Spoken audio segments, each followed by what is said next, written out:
Assalamualaikum warahmatullahi wabarakatuh. Selamat siang. Salam sejahtera bagi kita semua ya. Kita lanjutkan perkuliahan kita profesi kependidikan ya. Setelah minggu kemarin kita rehat ya karena ada uh, peristiwa politik ya, pilkada itu ya. Ya, kita masih membicarakan tentang uh, bimbingan dan konseling ya. Ini salah satu layanan profesional seorang guru ya kepada para siswanya ya, itu bimbingan dan konseling ya. Ya, sekali lagi Bapak Guru tidak hanya memberikan layanan pembelajaran ya, tapi juga salah satunya ya, sebagai guru yang profesional itu memberikan layanan bimbingan dan konseling. Ya, kalau pada pertemuan-pertemuan sebelumnya kita sudah membahas layanan bimbingan profesional di bidang bimbingan dan konseling ya, secara umum ya. Nah, pada kesempatan kali ini kita akan lebih spesifik lagi yaitu tentang bagaimana peran guru ya dalam program bimbingan dan konseling di sekolah ya. Ya, itu tema kita pada pertemuan kali ini. Sebelum kita membicarakan tema,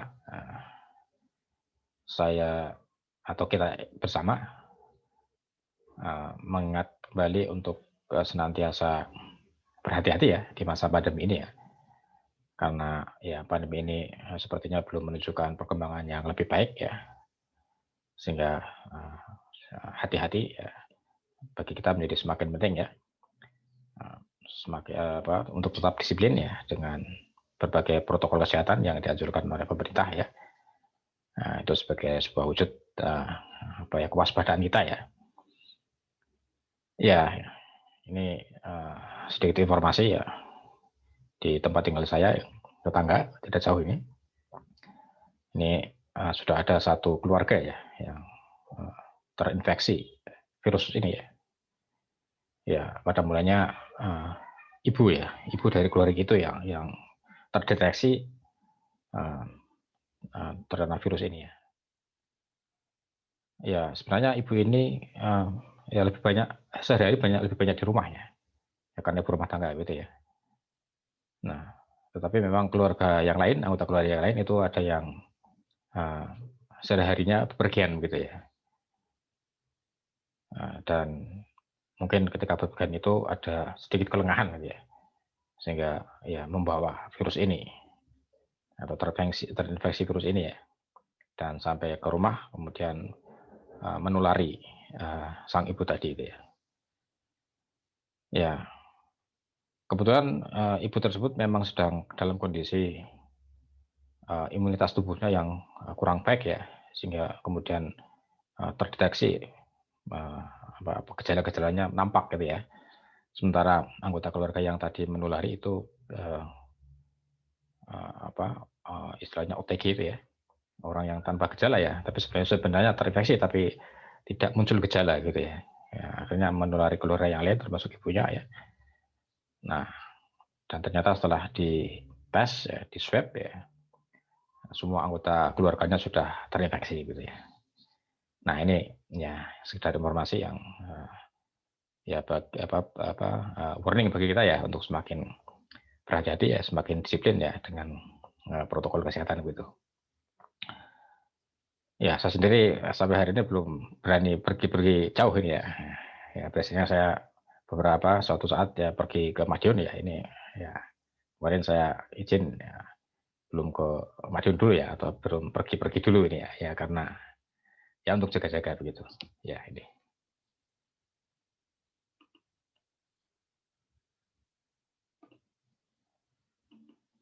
Ya, baiklah ini pembicaraan kita hari ini. Nah, ini yang akan kita bicarakan.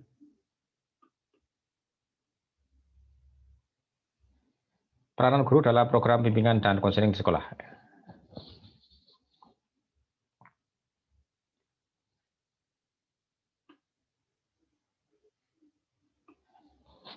Ya, ini beberapa prinsip ya, atau hal-hal yang mendasar dari program bimbingan dan konseling di sekolah ya.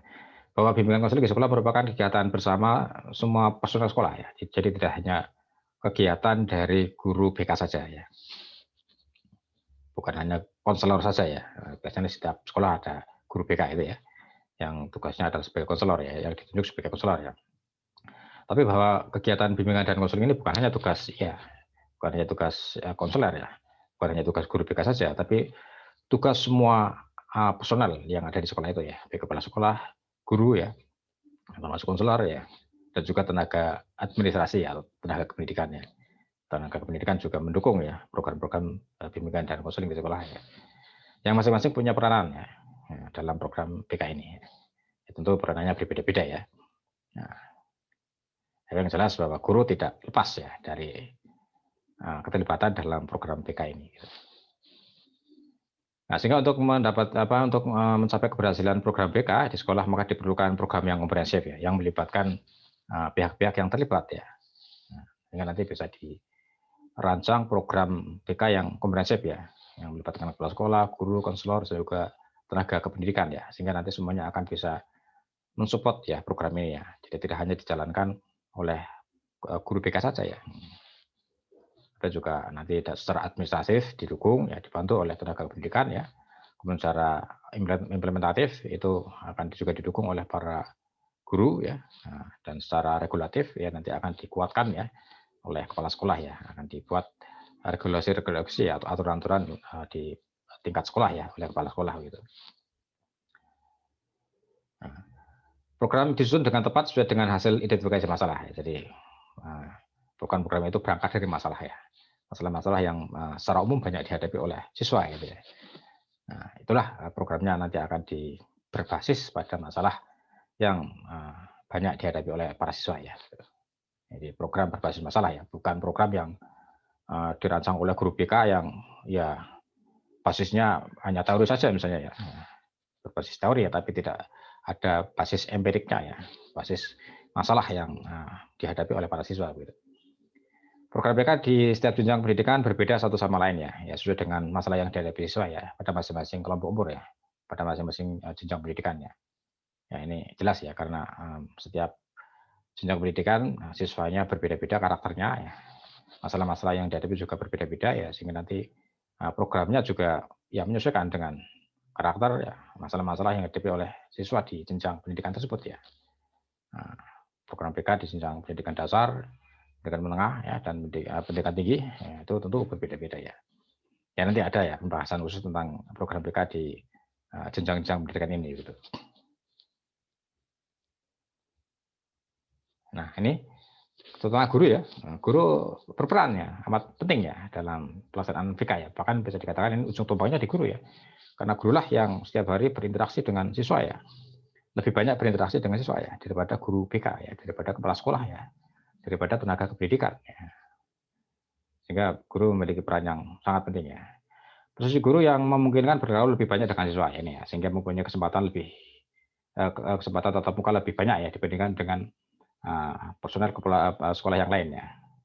Oleh karena itu guru dapat memerankan bimbingan pada siswa baik di dalam maupun di luar kelas. Jadi spektrum bimbingan guru kepada siswa itu bisa di dalam kelas ya, jadi tidak hanya di dalam kelas ya, tapi juga di luar kelas ya. Ya nanti bagaimana dua spektrum ini ya nanti kita bahas ada nanti di belakang itu ya, ada pembahasan tentang ini ya. Terus guru sangat menguasai informasi tentang siswa ini ya, karena implikasi dari keseharian guru yang banyak berinteraksi dengan siswa, maka juga guru akan lebih banyak menguasai informasi tentang siswa ya. Semakin banyak berinteraksi, maka semakin banyak ya informasi yang diserap ya tentang perkembangan siswa. Nah itu ya bagaimana posisi guru ya dalam program BK ya, penting ya, jadi ujung tombak ya, karena gurulah yang dalam keseharian lebih banyak berinteraksi dengan siswa ya, sehingga lebih banyak memperoleh data perkembangan siswa ya. Nah kemudian apa sih manfaat dari program BK ini ya? Nah, yang pertama memungkinkan para petugas menghemat waktu ya, biaya ya, usaha ya, dengan menghindari kesalahan-kesalahan dan usaha coba-coba yang tidak menguntungkan, karena dengan dirancangnya program BK ya, maka masalah apa yang akan dihadapi, yang akan diatasi itu sudah fokus. Nah, sehingga itu akan efisien, akan lebih efisiensi waktu ya dari sisi biaya juga ya, karena sudah langsung rujuk pada masalah yang dihadapi, dan masalah yang dihadapi itu berbasis pada kondisi empirik siswa ya. Kemudian memungkinkan siswa mendapat layanan BK secara seimbang dan menyeluruh, baik dalam hal kesempatan ataupun dalam jenis layanan yang diperlukan ya. Jadi semua siswa itu punya hak yang sama ya untuk mendapatkan bimbingannya. Tidak hanya siswa yang secara kasat mata menghadapi masalah ya, tapi siswa lain pun semuanya ya, yang sekalipun secara kasat mata sepertinya tidak ada masalah ya, tetap ya semuanya mendapatkan hak yang sama untuk mendapatkan bimbingan gitu.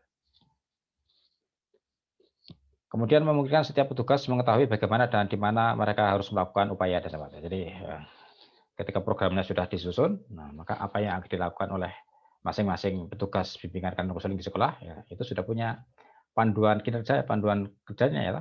Apa yang akan dilakukan oleh guru, apa yang dilakukan oleh kepala sekolah, apa yang dilakukan oleh konselor ya, apa yang dilakukan oleh tenaga kependidikan ya. Itu masing-masing sudah tahu arah tugasnya itu seperti apa ya. Memandu mereka untuk melakukan apa yang akan dikerjakan gitu ya. Nah, kemudian juga memungkinkan para petugas untuk menghayati pengalaman yang sangat berguna untuk kemajuan sendiri dan juga untuk kepentingan siswa yang berbimbing. Jadi dengan program ini guru misalnya ya, itu akan semakin memiliki pengalaman yang mendalam gitu ya, yang ya karena sudah terlibat dalam berbagai pengalaman menghadapi siswa dalam bimbingan ya, maka akan akan semakin menghayati.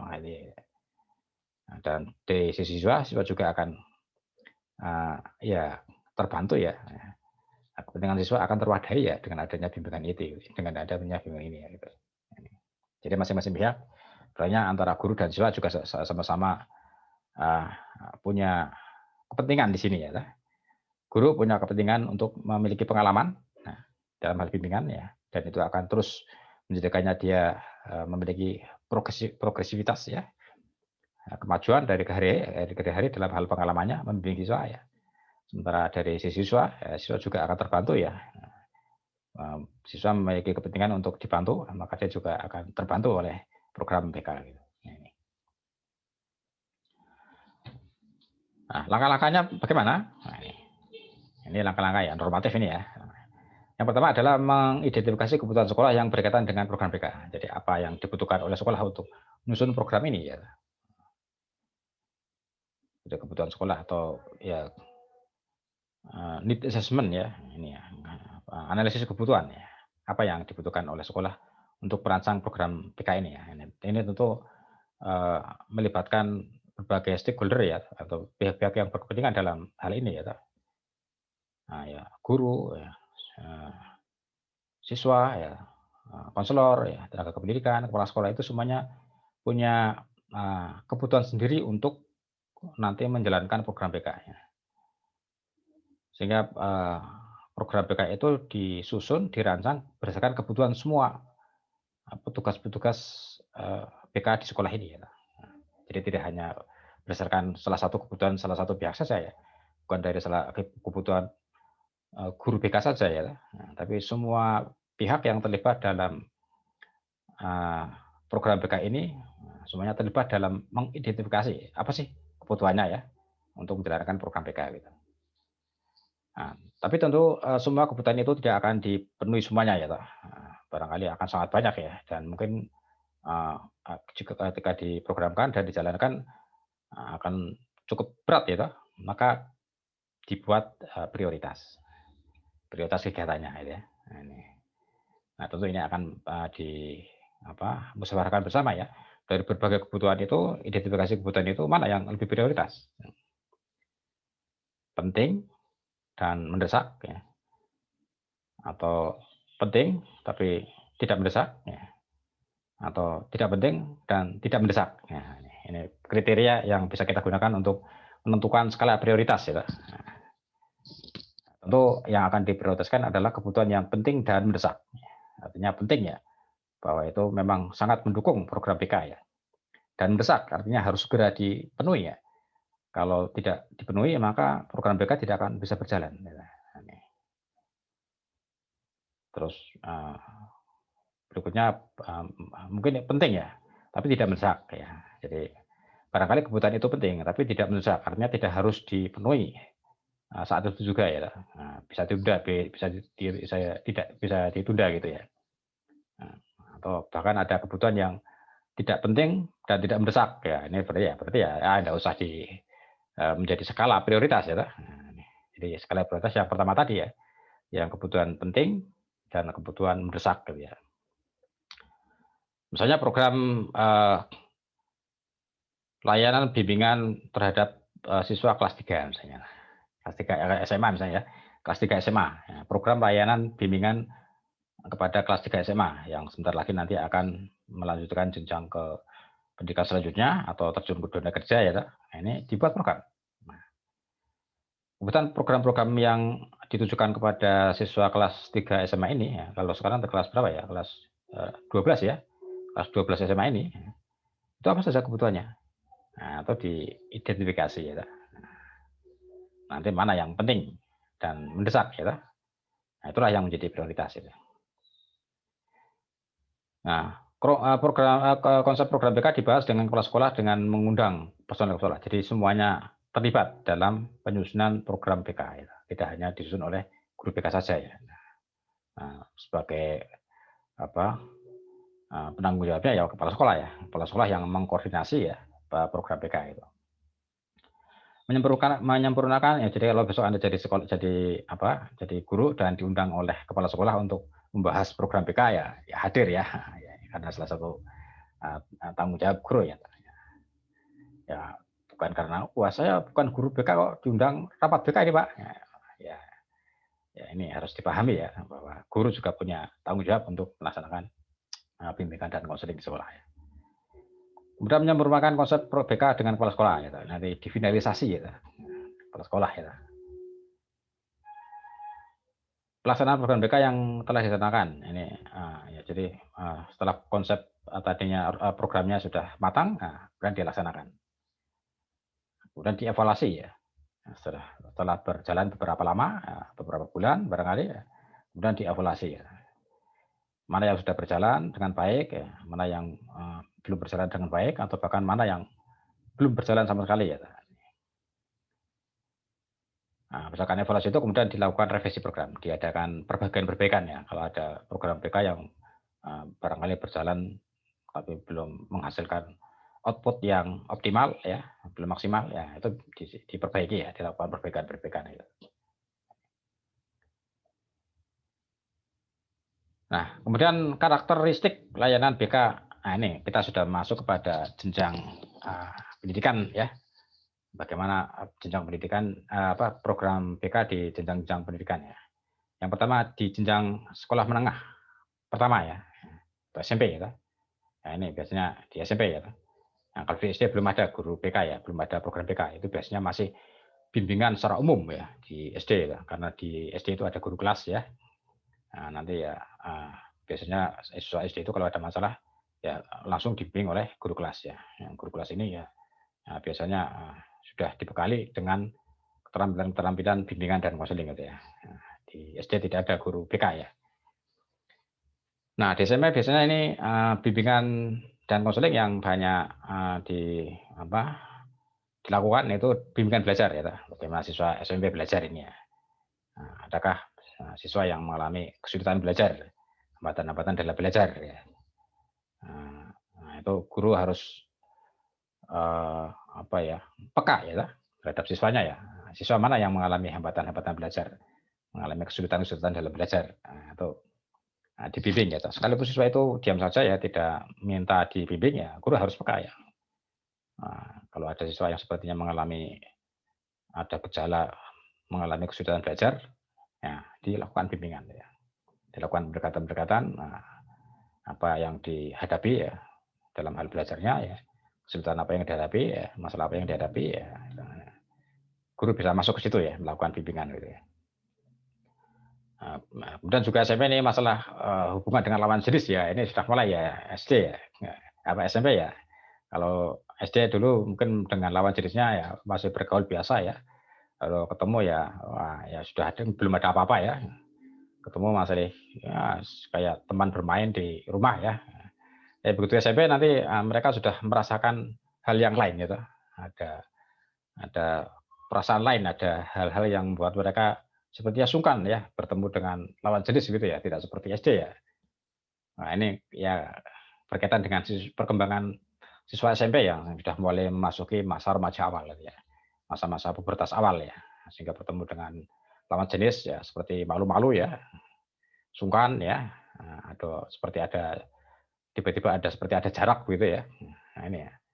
Nah, kadang-kadang kan menimbulkan apa ya masalah ya bagi mereka ya. Mereka ada yang ya kok saya jadi begini ya Pak ya. Dulu saya dengan teman saya itu akrab sekali ya. Sekarang kok saya jadi begini ya Pak ya. Itu harus guru bisa menjelaskan ya. Wah itu ya karena Anda dan teman Anda ini sudah memasuki masa perubahan-perubahan ya. Tidak seperti SD dulu ya. Nah, ini masalah-masalah ya berkaitan dengan hubungan dengan lawan jenis gitu ya. Dan dalam hubungan sosial ya dengan teman-temannya ya, dengan teman-teman sebaya ya, dengan peer group-nya gitu ya. Nah, ini SMP biasanya ya masa remaja pubertas awal ya. Ini kadang-kadang faktor emosi sudah mulai menggeluti gitu. Sudah mulai mendominasi ya kehidupan mereka ya. Nah, sehingga kadang-kadang ya mudah terpicu konflik dengan teman sebaya gitu ya. Ini remaja awal ya. Nah, sehingga ada istilah kenakalan remaja itu ya, misalnya ini hubungan-hubungan dengan teman sebaya ya. Ada masalah dengan temannya misalnya ya. Nah, ke guru juga harus peka ya. Ini dulu dua anak ini akrab sekali kok sekarang berbeda ya. Nah, ada apa ini? Atau ada dua kelompok siswa yang wah ini sepertinya kok ada gap antara dua kelompok siswa di kelas ya. Nah, ada apa ini? Nah, itu misalnya. Itu perlu ada bimbingan ya. Kemudian bimbingan berorientasi pada tugas-tugas perkembangan ya. Nah, antara usia ada 12 dan 15 tahun ini usia-usia remaja awal ya. Yang ya perkembangannya ya itu tadi ya, remaja awal yang mulai pubertas itu ya. Yang kadang-kadang bingung dengan dirinya sendiri ya. Kok saya jadi begini ya? Saya jadi canggung ya, jadi malu ya berinteraksi dengan lawan jenis gitu ya. Nah, kemudian juga sudah mulai ada bimbingan karir di sini ya. Walaupun bimbingan karir pada tahap awal ya toh. Nah, siswa dibimbing dalam hal nanti ke depannya itu akan seperti apa ya. Bimbingan cita-cita ya toh. Cita-citanya seperti apa ya. Nah, sehingga dulu kalau saya sampai itu ada buku bimbingan karir ya toh. Data bimbingan karir buku itu ya. Nah, untuk di situ diisi ya toh. Identitas ya, nama, terus tempat tinggal, orang tua ya, kondisi rumah bagaimana ya, terus cita-citanya apa ya, nah itu bagian dari bimbingan awal ya terhadap karir. Ya. Nah selanjutnya di SMA ya, ini siswa SMA sudah ya punya karakter yang berbeda lagi dengan siswa SMP ya. Ya sekalipun tema-tema hubungan antar lawan jenis ini juga masih mendominasi ya, siswa SMA ya, karena ini juga masa-masa puber masih ya, masa-masa remaja ya, sehingga ya tidak jarang kemudian menghadapi masalah dalam hal hubungan dengan lawan jenis gitu ya. Nah ya ini ya sehingga bagaimana agar siswa SMA ini memiliki hubungan dengan lawan jenis yang harmonis ya, yang tetap terjaga ya, tanpa melanggar batas-batas etika ya, itu ya.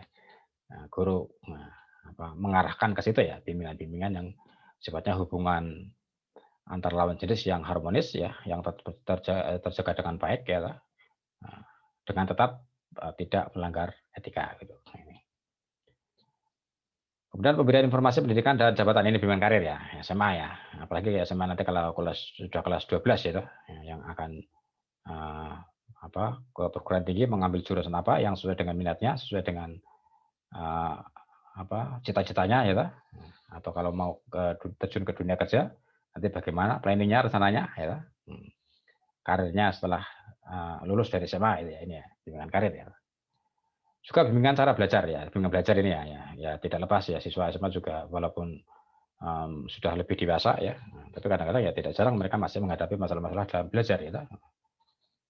Ya kadang-kadang menunjukkan fluktuasi ya, di satu semester tertentu mungkin belajarnya bagus ya, sehingga prestasinya juga bagus ya, perkembangan belajarnya bagus ya. Tapi di suatu semester lain, wah ternyata apa mengalami penurunan. Wah ini ada apa ini? Itu guru juga mesti peka ya, sehingga siswa perlu bimbingan ya dalam hal belajarnya gitu ya. Nah ini kemudian di perguruan tinggi ya, ini Anda semua ini ya, bimbingan di perguruan tinggi ya. Bimbingan di perguruan tinggi lebih bersifat akademik ya, ya karena mahasiswa ya rata-rata sudah dewasa ya, biasanya sudah lebih mandiri dalam mengatasi masalah-masalahnya ya, sehingga seringkali yang lebih banyak dihadapi adalah masalah akademik ya, sehingga bimbingan juga lebih banyak ke arah bimbingan akademik gitu ya. Sekalipun tidak menutup kemungkinan juga ada masalah-masalah lain di luar akademik ya, yang membutuhkan bimbingan dari dosen misalnya ya. Tapi secara umum bahwa mahasiswa yang sudah masuk ke kategori dewasa ini sudah relatif lebih mandiri ya dalam menghadapi masalah-masalah ya.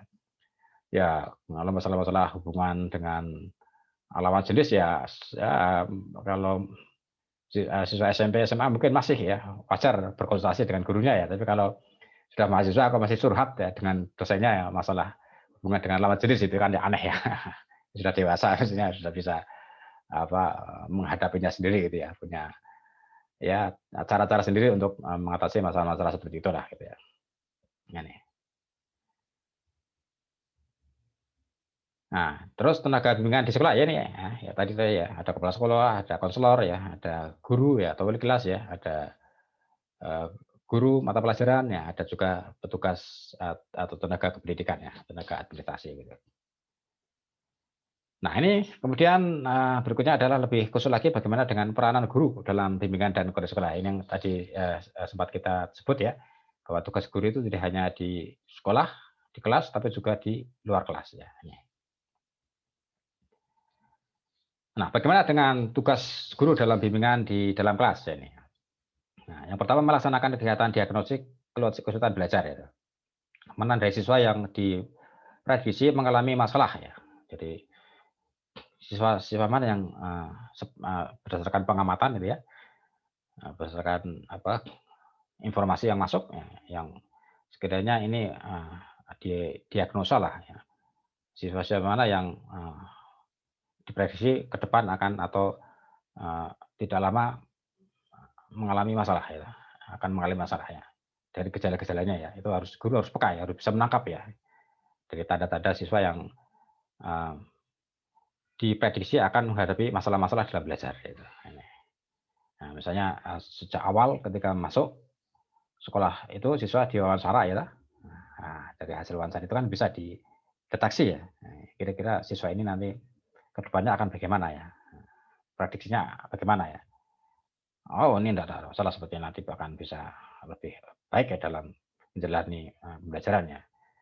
Atau ketika wawancara sudah mulai tertangkap ya ada gejala-gejala ini siswa ini ya berpotensi untuk menghadapi masalah gitu misalnya. Nah, kemudian juga dari sisi pelajaran ya, tidak hanya dari sisi siswa, juga dari sisi pelajaran mana yang kira-kira nanti akan mata pelajaran-pelajaran yang akan menjadi masalah bagi siswa ya. Nah, misalnya mata pelajaran tertentu yang siswanya nanti nilainya rendah gitu ya. Ini juga diperkirakan oleh guru ya. Nah, guru dia mengampu mata pelajaran apa ya. Nah, kalau sejarah ya ini sebenarnya nggak begitu masalah ya. Jadi kalau mata pelajaran yang lain ya bisa jadi nanti juga akan menjadi problem tersendiri bagi para siswa ya. Nah, guru harus bisa memperkirakan itu ya agar jangan sampai pelajaran yang dia ampu kemudian menjadi problem besar ya bagi para siswa pada umumnya gitu ya. Itu harus diidentifikasi ya. Kemudian menelusuri bidang mana siswa mengalami kesulitan yang menyebabkan nilainya rendah. Ya. Jadi pada bidang tertentu barangkali siswa itu menghadapi kesulitan ya. Kalau sejarah misalnya pada bidang-bidang apa siswa mengalami kesulitan untuk belajar sejarah. Ya. Oh ternyata di bidang penelitian sejarah ya. Kajian penelitian sejarah ini menghadapi kesulitan di situ ya. Ya karena siswa sejak SD sampai SMP itu sudah terbiasa hanya dengan materi sejarah saja, materi peristiwa sejarah. Nah ini di SMA kalau sudah mulai diajari penelitian sejarah ya. Nah, siswa agak sulit menangkap misalnya. Nah, ini harus diantisipasi ya. Dalam penelitian sejarah itu kan materinya kan ada istilah-istilah yang mungkin siswa untuk memahaminya belum familiar gitu ya. Nah, bagaimana guru kemudian bisa lebih menghadirkan materi penelitian sejarah kepada siswa dengan bahasa yang lebih mudah dipahami ya, bahasa yang sederhana, bahasa yang ya sekiranya siswa tidak mengalami kesulitan untuk memahami gitu. Kemudian juga melaksanakan tindak lanjut ya, misalnya pelajaran tambahan dengan bimbingan guru secara khusus ya. Jadi kalau ada siswa yang menghadapi masalah individual ya, nah itu bisa ditindaklanjuti secara individual juga ya. Atau beberapa siswa yang menghadapi masalah ya itu bisa ditindaklanjuti terhadap siswa-siswa itu ya, secara khusus gitu ya. Ya, siswa ada yang mengalami kesulitan belajar ya 1-2 orang ya. Tapi siswa lain kok enggak ya, hanya beberapa orang saja. Nah, ini perlu tindak lanjut khusus ya terhadap siswa-siswa itu. Mungkin dikasih bimbingan tambahan ya di luar kelas ya, nanti diberi penjelasan lebih lanjut gitu ya.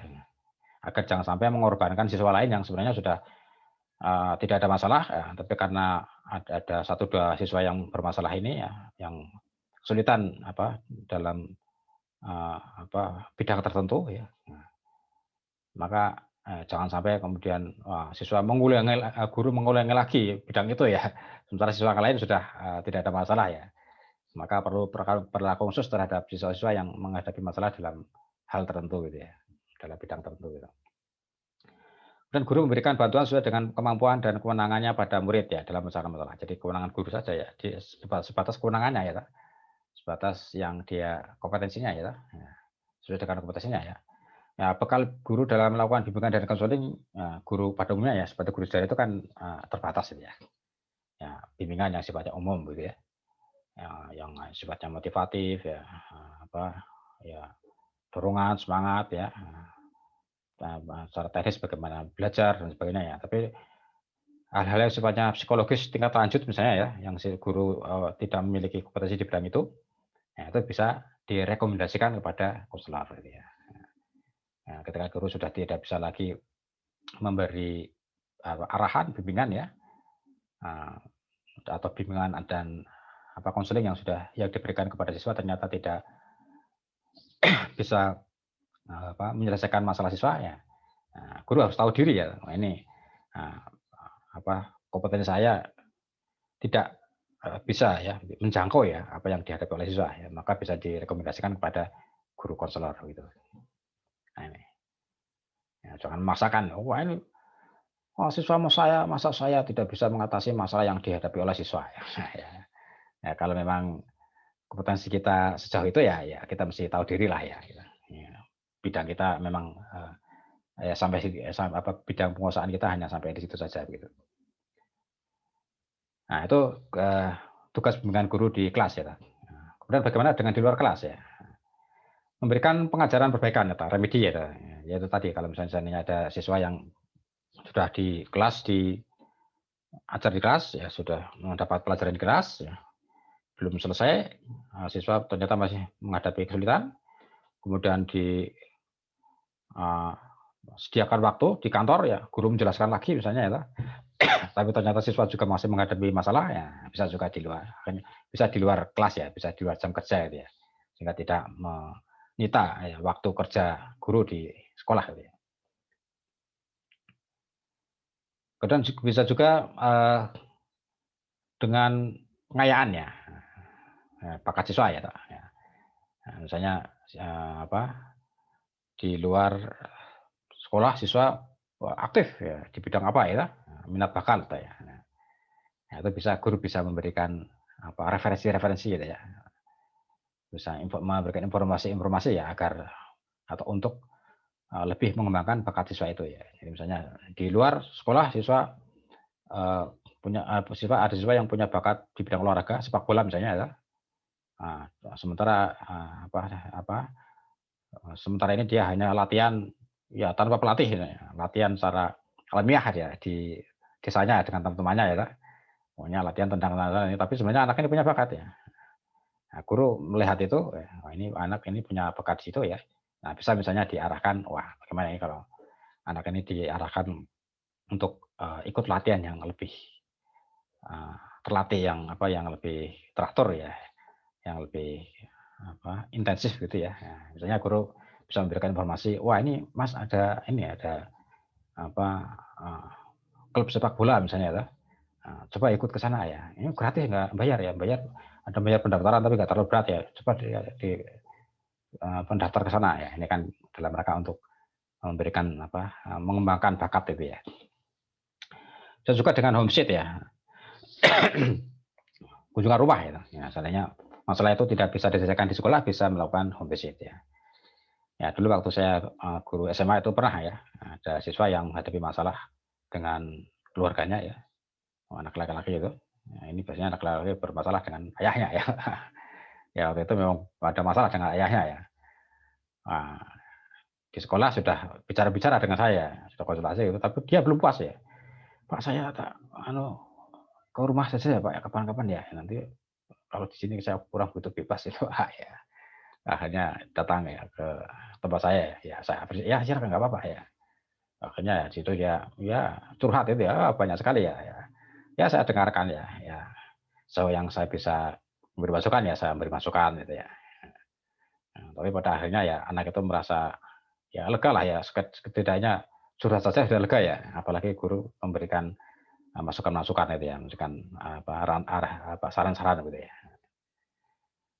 Kemudian menyelenggarakan kelompok belajar ya, ini misalnya diperlukan ya di luar kelas untuk memperkaya pembelajaran di sekolah ya, dibentuk kelompok-kelompok belajar di luar sekolah bisa ya ini ya.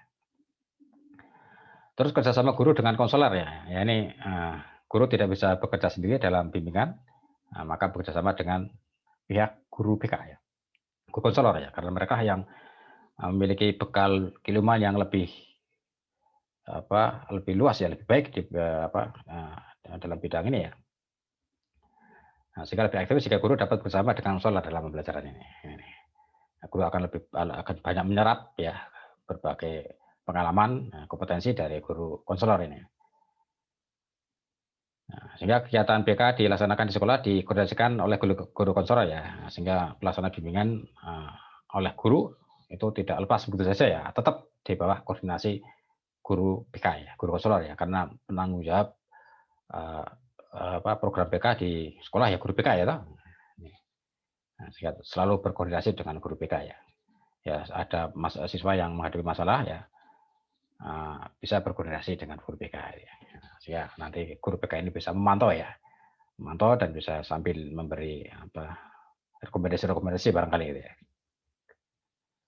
Nah, begitulah para siswa ya ini peran guru dalam bimbingan dan konseling di sekolah ya. Ya mudah-mudahan bisa menjadi tambahan pengetahuan, tambahan bekal, wawasan ya, pengalaman bagi kita ya dalam hal bimbingan dan konseling ya, yang menjadi salah satu tugas guru ya. Ya, baiklah, sekian saja pertemuan kita kali ini. Kita lanjutkan pada pertemuan yang berikutnya ya. Ya, assalamualaikum warahmatullahi wabarakatuh.